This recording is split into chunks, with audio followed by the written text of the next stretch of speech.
Hello everybody, welcome to EPG Pathshala. This is Pramod Nair of the Department of English, the University of Hyderabad. This module focuses on the idea of a nation as it is seen in popular culture. Obviously, the idea of a nation is a political one to most of us. So what is it that we are doing when we look at nation in popular culture? The nation as a political concept has been at the forefront of debates in constitutions, in assemblies, in political organizations. What has popular culture got to do with it? As we shall see, how the nation is conveyed and communicated to us, how we see ourselves as part of an abstract entity called the nation, is heavily dependent upon how popular cultural practices, whether it is the transmission of cricket matches, the way the nation is represented in cinema or on television, these determine how we see ourselves as members of a nation. The nation is not just a piece of land. It's not a geographical location. A nation is an idea where a specific territory is deemed to be one unified, coherent entity. But a nation is also an abstraction. When we say a nation is an idea, it means it does not really have an exact physical equivalent. It's an idea because we have an ability to imagine all of us as belonging to a specific territory. As an example, think of how we visualize India. We have a map which we have been looking at from our time as school children. Now, that map does not exactly represent or correspond with the physical structure of India.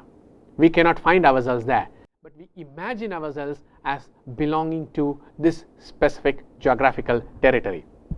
The nation is not a natural product. It's a product of a series of negotiations, battles, very often conflicts. It is a tool in the hands of civilizations. It's a tool in the aid of political coherence and, like I just said, an aid to imagining ourselves and our identities. One of the things we need to always keep in mind when we speak about nation is that nations and nationalisms are, one, not natural, two, they come into being because of cultural practices. These cultural practices are attempts at forging a unity. That is, a nation is not a homogeneous, completely similar things. A nation is a collection of disparate, diverse, extremely varied entities, whether it is in terms of language, the look and complexion of people, the kind of cultural festivals and practices we have, or religion. A nation imposes a frame on diversity. It imposes a structure of thinking about it, of talking about it.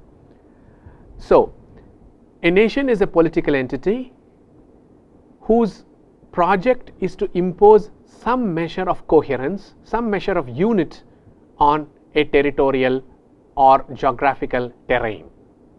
A nation is the way we imagine all different paths, all different communities and diverse languages, ethnicities, religious beliefs, looks to be part of that particular territory.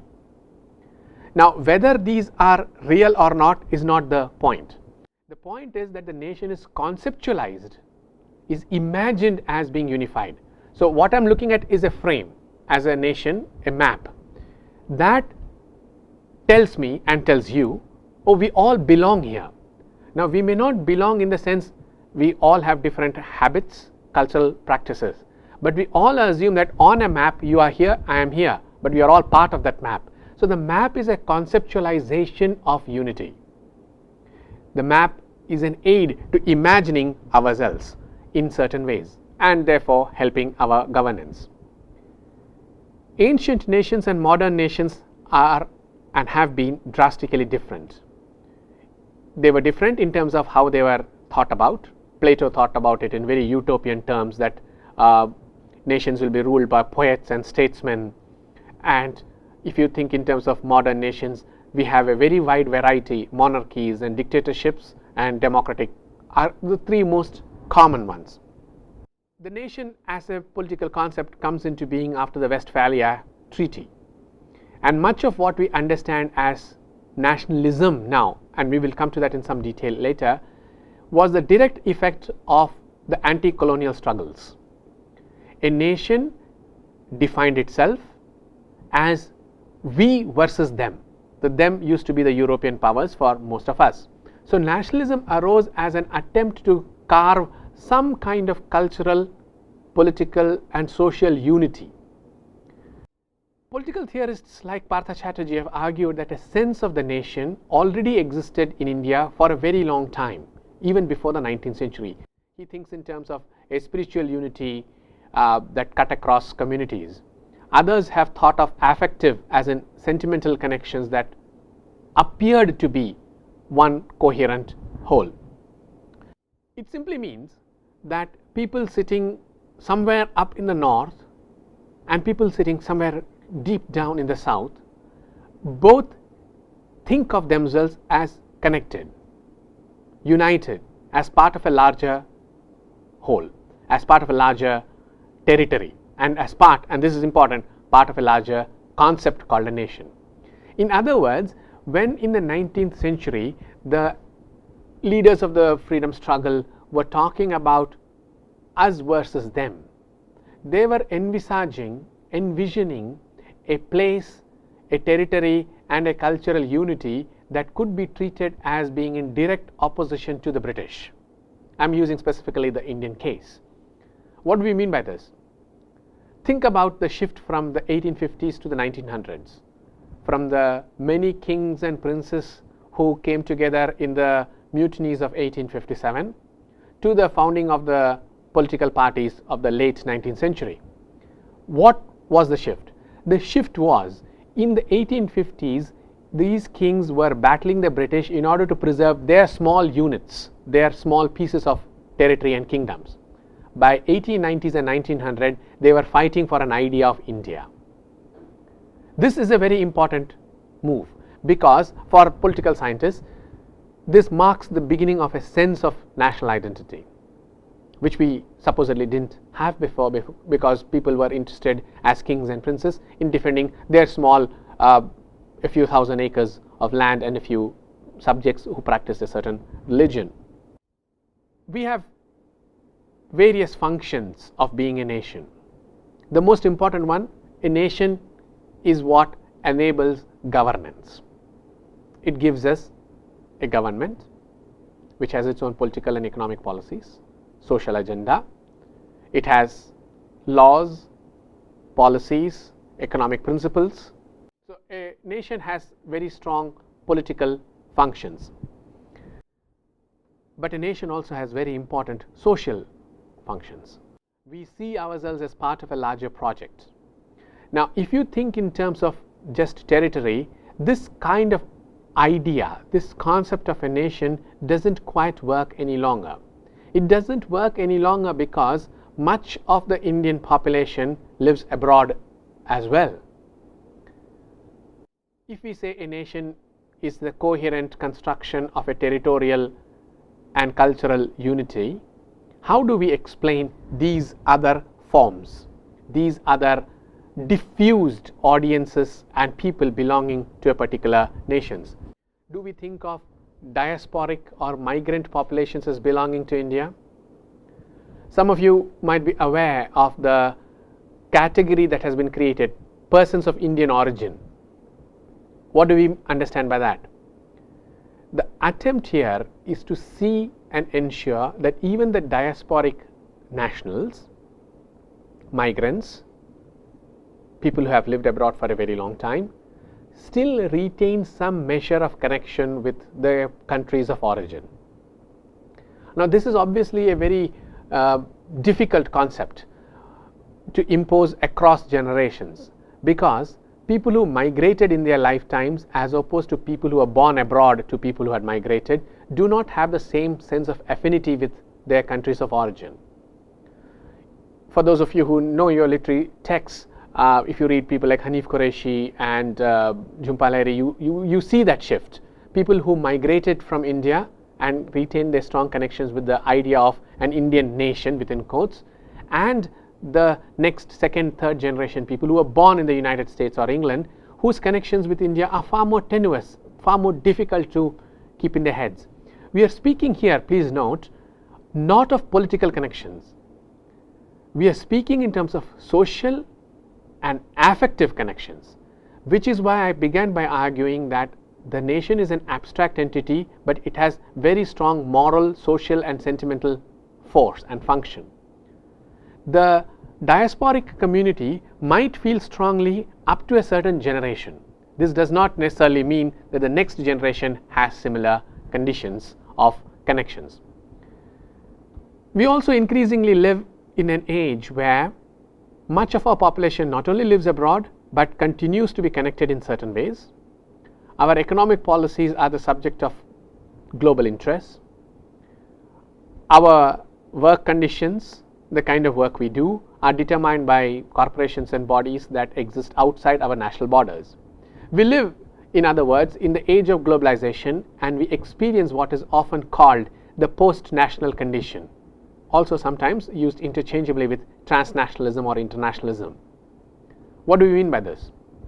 This is arguably a feature of the late 20th century.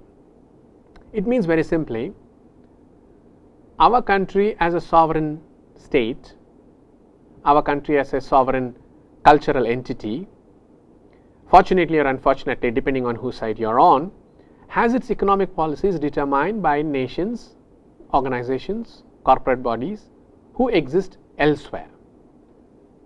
Our work cultures, the kind of work we do, is determined by policies drafted in Seattle or any other part of the United States. We are looking here at the active erosion of sovereignty of a nation state because global conglomerates, global powers have a role to play in the way we function as a nation.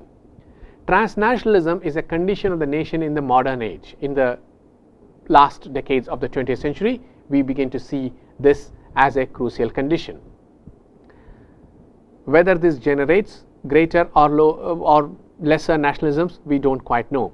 What it has, however, generated is an increasing anxiety over the sovereignty of the nation states.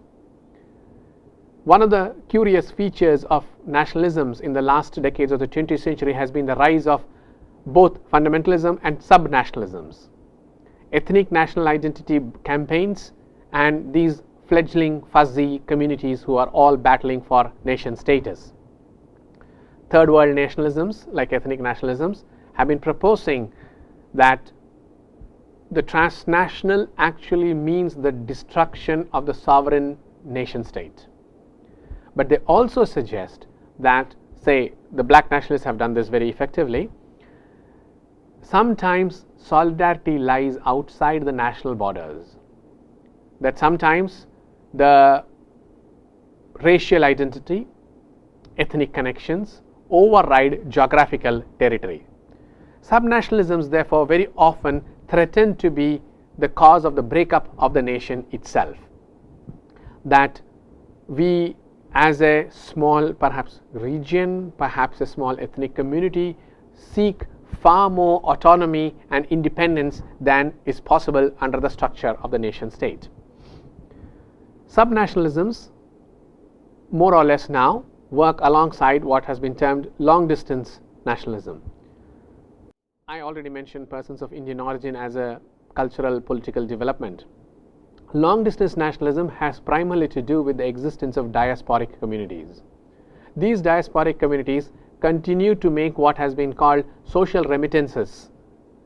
We are not speaking only in terms of monetary and financial aid. We are also speaking of cultural connections that are forged between diasporic migrant communities and their original or points of origin in terms of communities or ethnic connections. What we are looking at here, therefore, is a wide variety of ideas about the nation itself. Let me now move on to questions of the national, the nation and nationalism in popular culture. Remember what we have said. A nation presupposes coherence. If a nation has to appear coherent, it needs to develop a language in which coherence is foregrounded. how do we convey the idea of a nation? Our standard mode of remembering the nation is by, if you recall, national festivals. On the days of independence, republic, the birth of our national leaders, whether it's Ambedkar or Gandhi, we have a large scale, heavily media driven representation. What do I mean by representation? I am proposing to you that our sense of a nation depends upon a very widespread, popular language in which the nation is spoken about. Cultural festivals, national festivals are events through which our sense of unity, our sense of cultural diversity, our sense of being a nation are forged. Benedict Anderson, a very influential theorist, writing in 1991 a book called Imagined Communities, proposed that a nation must be imagined into existence. This is where a lot of the cultural studies of nation in popular culture come into existence. What we are thinking of here is, for a nation to be imagined into existence, it requires certain tools, certain images. One of the most popular ones, like I said, is the cultural festival at national day, on national days. Memorials, the Samadhi of Gandhi, which becomes the subject of analysis, worship, prayer and representation, is an annual memorial festival, if you want to think of it as that. Think of the celebration of national icons like the Taj Mahal. What do these do? When Benedict Anderson proposed that a nation must be imagined into existence, a nation's imagining of itself requires icons, requires a language, requires representations. It is through these representations that we come to identify ourselves as, oh yes, we are Indians. Why are we Indians, or how are we Indians? Because we come from the land where there is the Taj Mahal, where we have iconic figures like Ambedkar and Gandhi.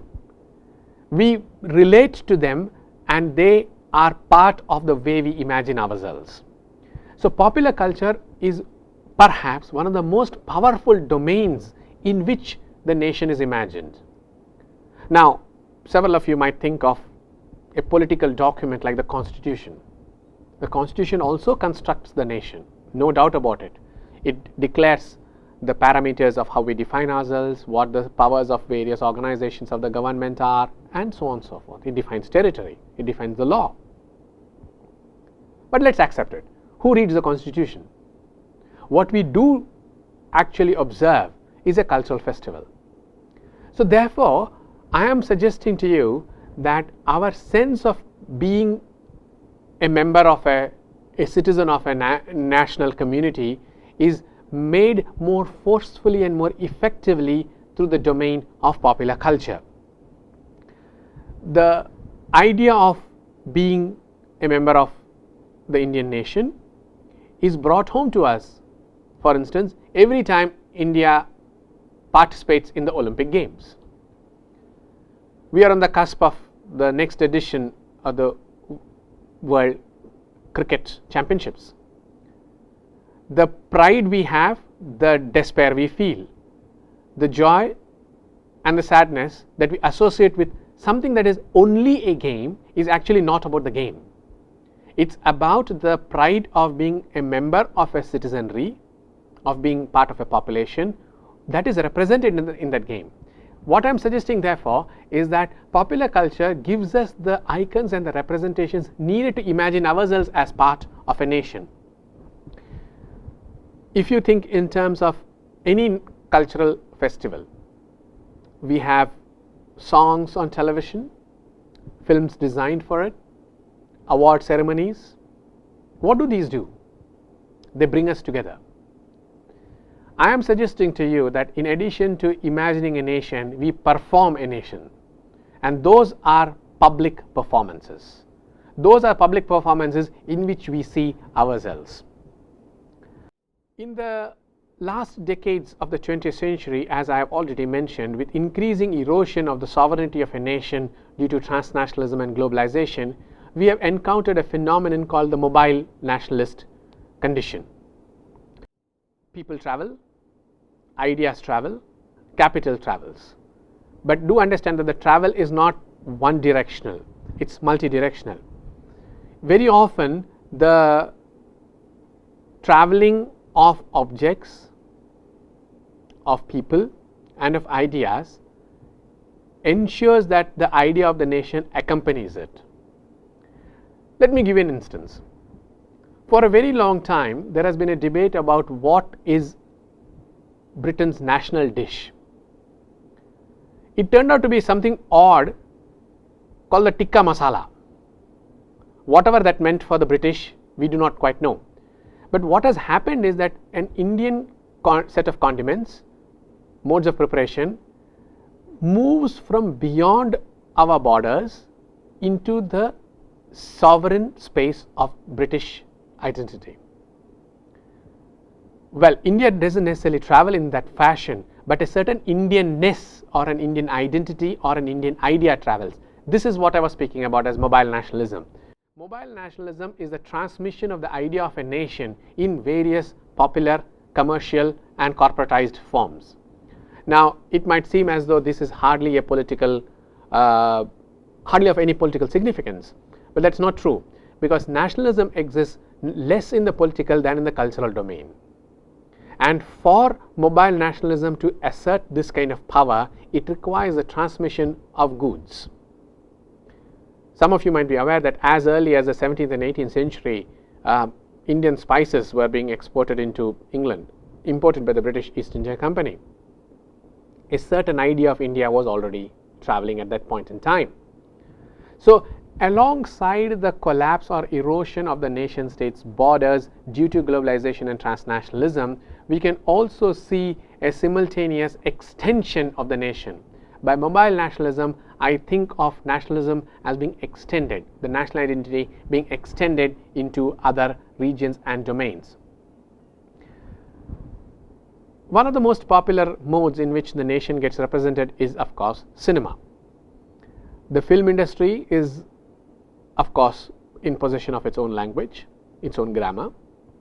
But in most cases, as we have seen right from the 1910 Dada Saheb Phalke downwards, several different ideas of India have been presented.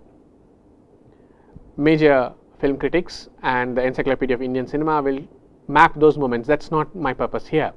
I am interested in talking about how the interest of the nation state have been differently represented. There was the representation of the feudal India, the heavily industrialized India, the nuclear Indian family, the joint Indian family. Think of the Barjatiya films, for instance, which had a particular ethos of celebrating the family, of focused almost entirely on the house. Think of the numerous dacoit films. Think of the action hero films. What all these films do is to present us with certain Indian types, certain Indian characteristics, certain ideas of India itself. Patriotic sentiments are of course part of the genre of the military or the army film. Increasingly, you discover terrorism as a subject of films, where also the nation is being debated and disputed. Films set in, say, Kashmir, or the recent biopics around our Olympic performers like Mary Kom or Milkha Singh are also films that talk about a certain idea of India. Now, they cannot obviously talk about India as an entire nation. What they do is take a particular icon, in this case sporting figures, and convert that into a metaphor. A nation lives in the kind of metaphors the popular cultural realm creates and what we take. Now, surely I was talking about the most dominant film segment, that is Bollywood, the Hindi film industry. There has, however, been an upsurge of anxiety that Bollywood is increasingly be seen as national cinema, which is not perhaps entirely accurate. Regionalisms drive up the demand for regional representations as well, to look at subcategories of cultural practices, to look at variations in cultural practices. Now, whether regionalism is a contest with nationalism, we are not yet sure.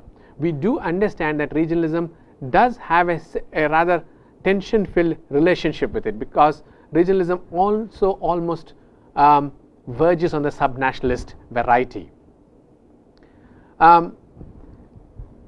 In the last decades of the 20th century, after the heavily endorsed, heavily mediated sense of a nation being promoted through cultural festivals and sporting events and film and other domains, there is an anxiety that the nation is now going through a period of crisis. What do we mean by that? People have been asking whether the nation is a viable entity any longer, whether the nation will survive the onslaught of global corporations, military interventions, transnational activities. So, we look at the nation here as suffering from two different pulls. One is the globalized version of a transnational power, and the other is the numerous subnationalisms and regionalism that also threaten to pull the nation apart. Whether the nation is in crisis or not, we are not yet certain, because it's still at a very early age. But the question we have to ask is, if we do not have the nation as an entity, if we do not have the nation as an identity to belong to, what else do we have in its place? As you can see, the discussion of a nation has moved from and moved away from a discussion of nation as political, as a system of governance and government, to a cultural one. We have seen how a nation gets imagined in certain ways. We have seen the necessity of having cultural practices and popular icons that contribute to our imagining the nation. We have also documented how, through representations of various stages of a nation's history, we begin to relate to it. The representations of different regions and people and icons mean that we can imagine ourselves. The nation, as I concluded, has been subject to considerable stresses and strains, especially in the era of transnational, international, globalized worlds. It has a pull which seems to suggest that our sovereignty gets constantly eroded. But on the other hand, and this is a legacy of the anti-colonial movement, such efforts at globalization and transnationalization have also resulted in a resurgence of cultural nationalisms, of sub-regionalisms and fundamentalisms. I hope you have understood that a nation needs to be read along cultural lines, and we do not think of it as an abstract entity without a language in which that can be represented, studied and examined. Debates about the nation are not the subject of political scientists' discussions alone. Debates about the nation are part of our cultural studies analyses, for the simple reason that nation is a cultural construction, and a cultural construction that has a heavily invested emotional aspect to it as well. Thank you.